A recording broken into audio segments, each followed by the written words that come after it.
کتنا بڑا ایک مسلمان کو قتل کرنا جیسے پوری دنیا کو قتل کرنا، اتنا بڑا گناہ ہے۔ کسی مسلمان کو قتل کرنا معمولی نہیں، اس کا جی بدلہ بھی جہنمی ہے۔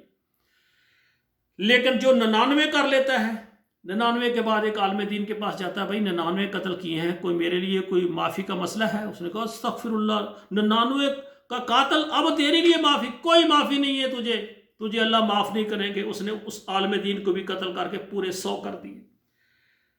چند دن یا چند مہینے گزرنے کے بعد سوچتا ہے یار 100 بندے مجھ سے قتل ہو گئے، میں کتنا بڑا گناہ گار ہوں۔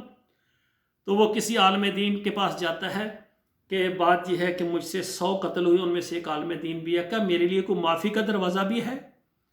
تو وہ عالم دین کہتا ہے کیوں نہیں، آپ کے لیے معافی کا دروازہ ہے، آپ سب سے پہلے توبہ کریں پکی، پھر جس محلے میں جس معاشرے میں آپ رہ رہے ہیں وہاں کی جو ہے نا صحبت اچھی نہیں ہے، اس کو آپ چھوڑ دیں، آپ کسی جہاں اچھے لوگ ہیں اس محلے میں چلا جائیں۔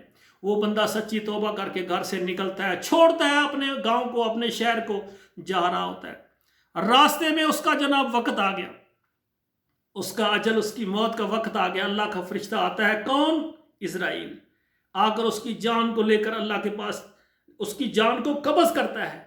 اس کی ذمہ داری صرف جان کو نکالنے کی ہے، آگے فرشتے جنت والے بھی ہیں، جہنم والے ہیں۔ اب جنت والے کہتے ہیں اس نے توبہ کی ہے، اس کی روح کو ہم لے کر جائیں گے، اور جہنم والے کہتے ہیں 100 اور ایک عالم دین 100 افراد کا قاتل ہے، یہ جہنمی، اس کی ہم لے کر جائیں گے۔ اب ان کا جھگڑا اللہ ذوالجلال نے آسمان سے فیصلہ کرنے والا بھیج دیا، فرمایا اس نے جو سفر کیا ہے یہ بھی ناپ لو، اور آگے جو رہتا ہے وہ بھی ناپ لو۔ اگر زیادہ اس نے طے کر لیا ہے تو جنت والے لے جائیں، اگر کم ہے، اگر آگے والا کم ہے تو جہنم والے لے آئے۔ اگر اس حدیث کی وضاحت میں مفسرین بیان کرتے ہیں جو اس نے سفر کیا تھا وہ کم تھا، جو آگے رہ گیا تھا نا وہ زیادہ تھا، لیکن اللہ ذوالجلال نے زمین کو سکیڑ دیا، جو آگے والی تھی وہ کم ہو گئی اور جنت والے فرشتے اس کو لے گئے۔ میرے بھائیوں، آپ جتنے بھی نیک اعمال کرتے ہیں آپ اللہ سے ڈریں، یہ نہ ہو کہ آخر میں آپ سے کوئی ایسا عمل ہو جائے کہ آپ کے جہنم کے درمیان میں پہنچ جائے۔ اور ایسے لوگ جو گناہ کرتے ہیں ہو سکتا ہے اس کے آخر میں ایسا اللہ ذہن بدلے، کوئی ایسی ادا اس کی اللہ کو پسند آ جائے اور وہ توبہ کر کے جنت کے درمیان میں پہنچ جائے۔ تو میرے بھائیوں، لوگوں کو خوشخبری دیں، جہنم سے ڈرائیں، لیکن لوگوں کے گھروں میں اگر صدمات آ جائیں تو ان صدمات میں ان کے دکھ درد میں شریک ہو، نہ کہ ان کو ایسے ماحول تک نہ پہنچا دیں کہ وہ گھر سے نکلتے ہوئے اپنا سر نیچے کریں کہ ہم لوگوں کو کیا سر دکھائیں۔ میرے بھائی، امت ہے، امت کے اندر ہی بندے ہیں جو گناہ کرتے ہیں، اور معاف کرنے والا رب العالمین عرش کے اوپر بیٹھا ہے اور وہ اعلان کرتا ہے میرے بندو مجھ سے معاف کرو، یغفر الذنوب جمیعا۔ اللہ کہتے ہیں میں سارے گناہ، سارے گناہ، اگر بندے نے شرک بھی کیا ہے نا، اللہ کہتے ہیں، بندہ کہتا ہے یا اللہ ساری زندگی شرک کیا ہے، مجھے شرک معاف کر دے، اللہ کہتے ہیں شرک بھی معاف۔ سب سے بڑا گناہ، اس کی توبہ نہ ہو تو بندہ جہنم میں پکا جائے گا، پھر جنت میں نہیں جا سکتا۔ لیکن آخر موت سے پہلے وہ کہتا ہے یا اللہ شرک کیا ہے مجھے معاف کر۔ اللہ کہتے ہیں میرے بندے میں تو انتظار کر رہا تھا میرا بندہ کب معافی مانگے اور میں اس کو جنتی بنا دوں۔ تو میرے بھائیو، مولانا طارق جمیل صاحب کے غم میں ہم برابر کے شریک ہیں۔ ان للہ ما اخذ ولہ ما آتا وکل شیء عنده بمقدار فلتصبر ولتحتسب۔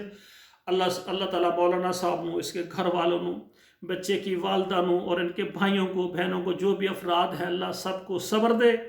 اور تمام امت مسلمہ سے میری گزارش ہے اگر کوئی بھی ایسا مسئلہ ہو جاتا ہے تو اللہ سے استغفار کی دعا کریں، کسی کا مذاق نہ اڑائیں، کسی کو برا بھلا نہ کریں، بلکہ دکھی ہو کر دعا کریں کہ اللہ ذوالجلال ہر بہن ہر بیٹی کو کتنی بھی تکلیف ہو تو وہ کبھی ایسا گناہ نہ کرے، ایسی غلطی نہ کرے، بلکہ اللہ سے کہے کہ یا اللہ مرنے کے بعد جو میں جہنمی بنوں گا مجھے زندگی میں سکون دے دے، میری مشکلات کو حل کر دے، جو میں چاہتا ہوں مجھے عنایت کر دے۔ اللہ ذوالجلال چھوٹی پریشانی ہو یا بڑی، چھوٹا دکھ ہو یا بڑا، سارے دکھ تکلیفیں اللہ دور کرنے والا ہے۔ اللہ ذوالجلال سے دعا ہے کہ جو بھی مسلمان جو ہے اس وقت ہمارے فوت ہو گئے جنہوں نے کلمہ پڑھا ہے، اللہ اپنی رحمت سے، توحید کی برکت سے سب کو معاف فرما دے۔ والسلام علیکم ورحمۃ اللہ وبرکاتہ۔